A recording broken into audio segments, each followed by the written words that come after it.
Mes chers amis, bienvenue sur la chaîne Une certaine idée de la France.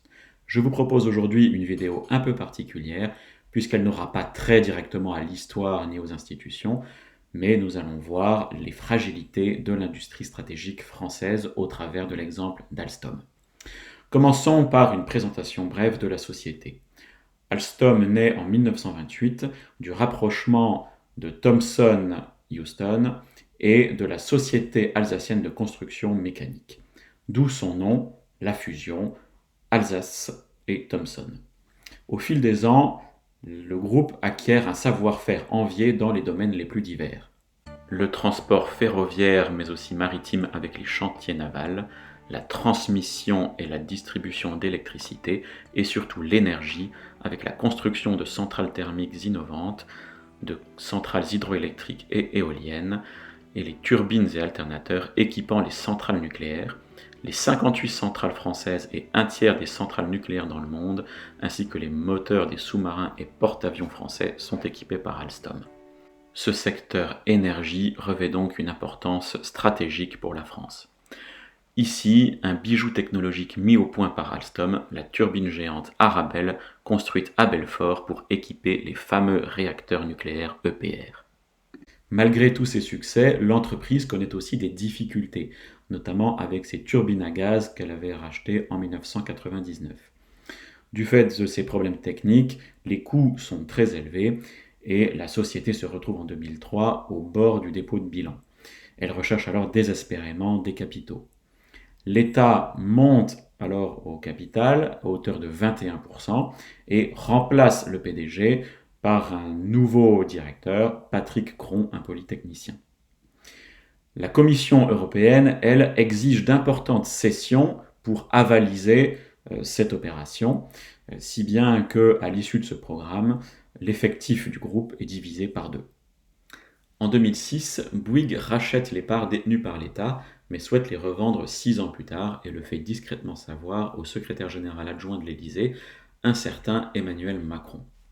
Celui-ci demande alors au directeur de l'Agence des participations de l'État de commander un rapport sur les conséquences du changement d'actionnaire pour la société.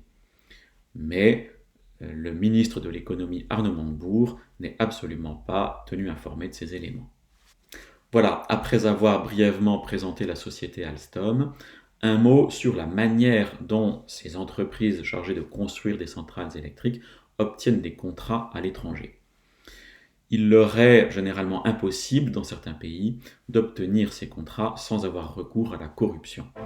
Donc, pour schématiser, la société rémunère un intermédiaire chargé de faire la promotion du dossier auprès du client et une part de la somme allouée sert à verser un pot de vin aux représentants de l'acheteur. Nous arrivons maintenant aux États-Unis. En 1977, suite à l'affaire du Watergate, les Américains adoptent la loi FCPA qui réprime les faits de corruption commis à l'étranger. Initialement, cette loi ne s'applique qu'aux sociétés américaines et elle sera très peu appliquée. Mais en 1998, Washington comprend l'intérêt qu'elle aurait à poursuivre également des sociétés étrangères, concurrentes des entreprises américaines, qui commettraient également des faits de corruption dans des États tiers, via une application extraterritoriale du droit américain. Qu'est-ce que l'extraterritorialité ? Eh bien, c'est le fait pour un État donné de poursuivre une personne physique ou morale étrangère pour des infractions commises en dehors du territoire de cet État qui poursuit. Le droit international reconnaît cette possibilité, mais il exige un critère de rattachement entre l'État qui poursuit et l'affaire qui est à l'origine de ces poursuites.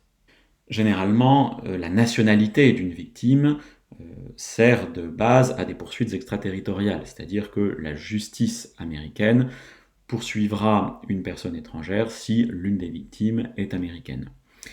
Mais là, en l'occurrence, les procureurs vont se livrer à une appréciation beaucoup trop large du critère d'extraterritorialité, et pour eux, le simple paiement d'une facture en dollars par une société ou l'utilisation d'un serveur américain pour l'échange de courrier électronique suffiront à rattacher une affaire à leur juridiction. C'est ainsi que le département de la justice américain va se livrer à un véritable racket des entreprises étrangères. Et ce système va prendre encore de l'ampleur.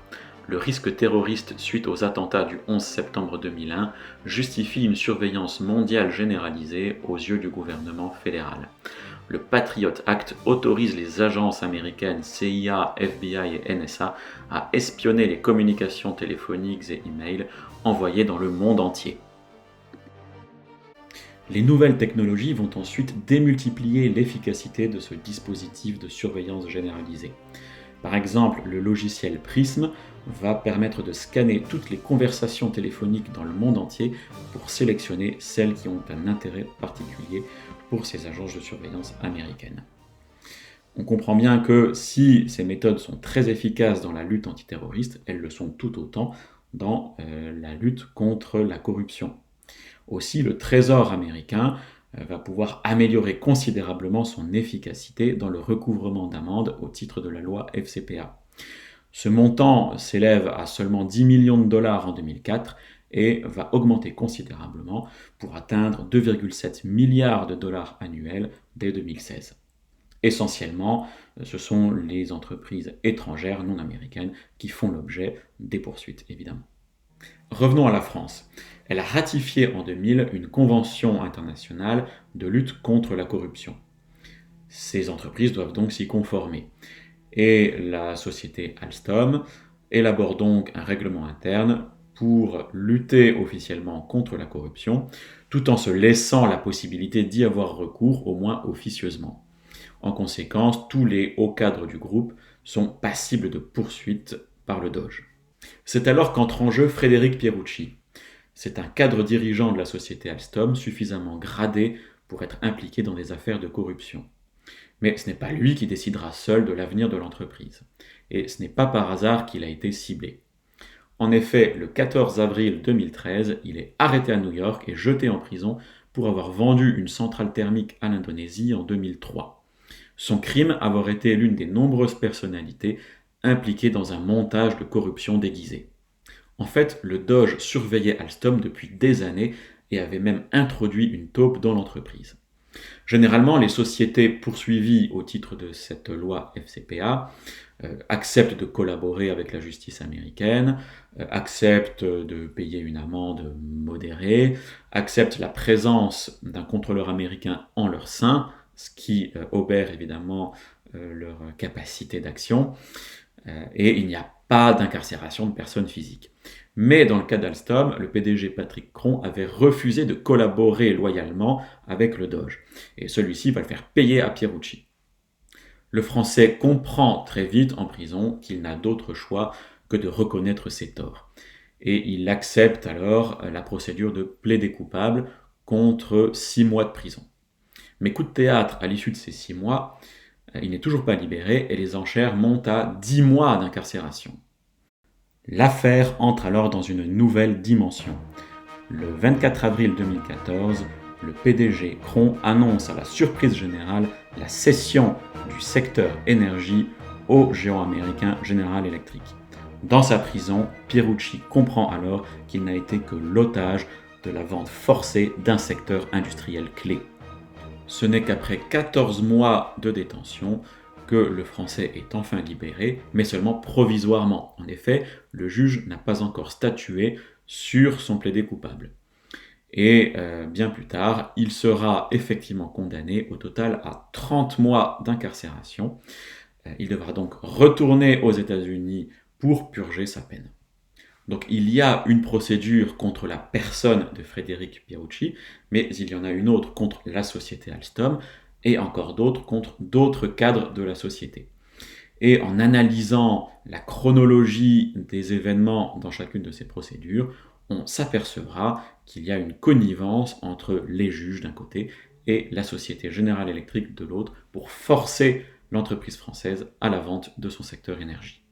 D'abord, Pierucci a été arrêté la veille de la rencontre prévue à Washington entre le Doge et Keith Carr, le directeur juridique d'Alstom.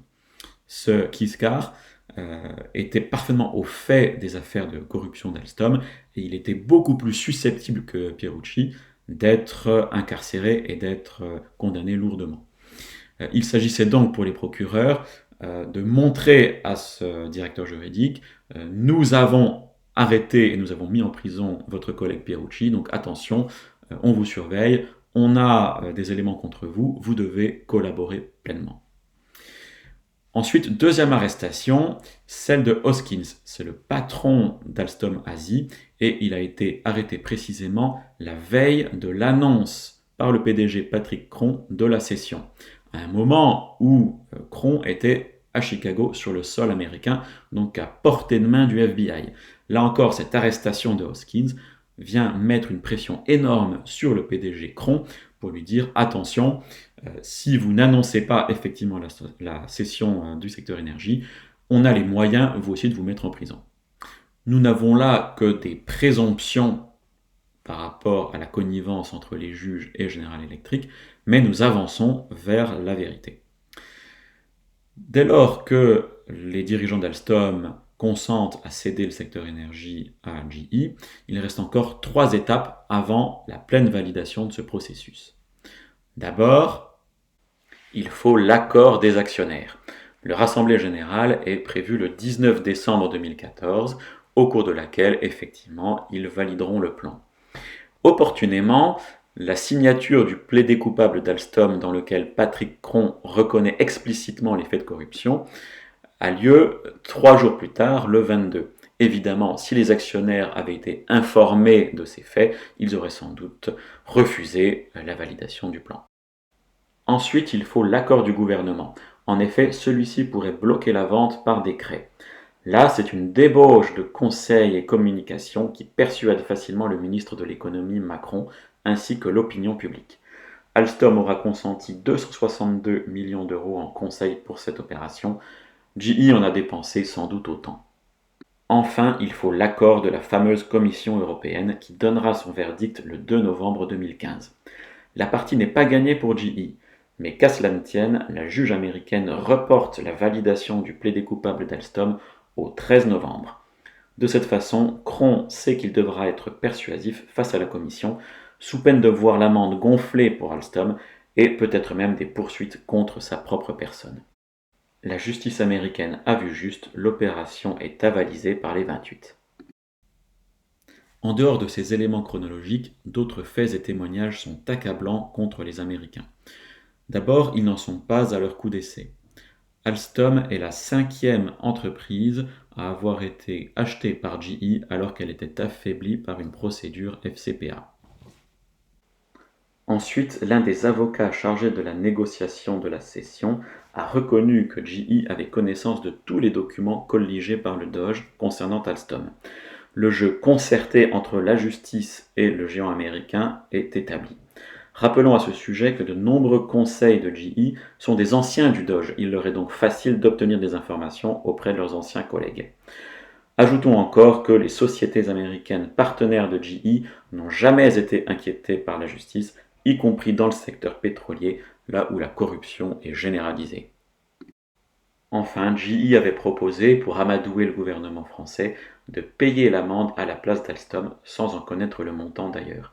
Cette procédure était bien sûr illégale, mais le Doge a opportunément gardé le silence sur ce point. En conclusion, cette affaire est dramatique pour la souveraineté française à plus d'un titre. D'abord, la perte de ce savoir-faire unique en matière de turbines et alternateurs risque d'immobiliser nos sous-marins nucléaires lanceurs d'engins et notre porte-avions si d'aventure les États-Unis nous soumettaient à nouveau à un embargo sur les équipements militaires comme cela avait été le cas en 2003.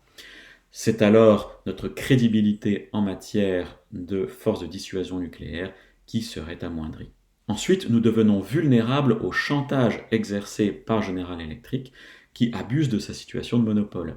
Et en effet, la société américaine a menacé de suspendre les contrats qu'il a liés à EDF pour l'entretien des centrales nucléaires afin de renégocier les contrats à son avantage. Aujourd'hui, le groupe se résume au transport ferroviaire et à la signalisation. Ayant perdu son secteur le plus important, son chiffre d'affaires a fondu, passant de 20 milliards d'euros en 2014 à seulement 8,8 aujourd'hui. Sur le front de l'emploi, GE n'a évidemment pas respecté ses engagements de création de 1000 postes et au contraire, elle a plutôt réduit les effectifs. Alors sur le plan comptable, évidemment, la société Alstom se porte plutôt bien. Mais quelle est la raison d'être d'une entreprise comme elle? Est-ce que c'est équilibrer ses comptes ou est-ce que c'est servir l'indépendance nationale et participer de la grandeur de la France? Les mésaventures de Frédéric Pierucci illustrent parfaitement les collusions entre la justice américaine et son industrie nationale contre nos intérêts. La justice américaine sait instrumentaliser les bons sentiments, lutte contre la corruption, lutte contre le terrorisme, tout cela pour servir ses desseins inavouables. Mais on reproche à Alstom d'avoir corrompu un député indonésien. Mais qui a fomenté un coup d'État en 1968 pour installer dans ce pays un régime corrompu et qui l'a soutenu jusqu'à présent? Les États-Unis, bien sûr. Ce système bien rodé a permis au Trésor américain de racketter au reste du monde environ 17 milliards de dollars entre 2009 et 2015. Mais bien sûr, le pillage technologique est bien plus grave que ces considérations purement financières. Maintenant, une fois n'est pas coutume, je vais citer les propos rapportés de François Mitterrand par Georges-Marc Benamou. Au crépuscule de sa vie, le président déclarait « La France ne le sait pas, mais nous sommes en guerre avec l'Amérique. Oui, une guerre permanente, une guerre vitale.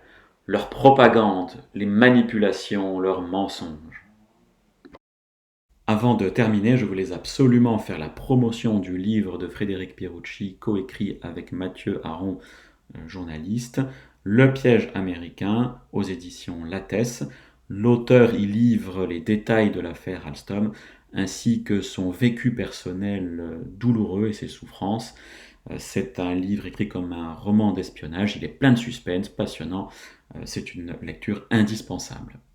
Voilà, c'est la fin de cette vidéo, j'espère qu'elle vous a plu. Si c'est le cas, n'hésitez pas à la diffuser sur vos réseaux, à vous abonner à la chaîne.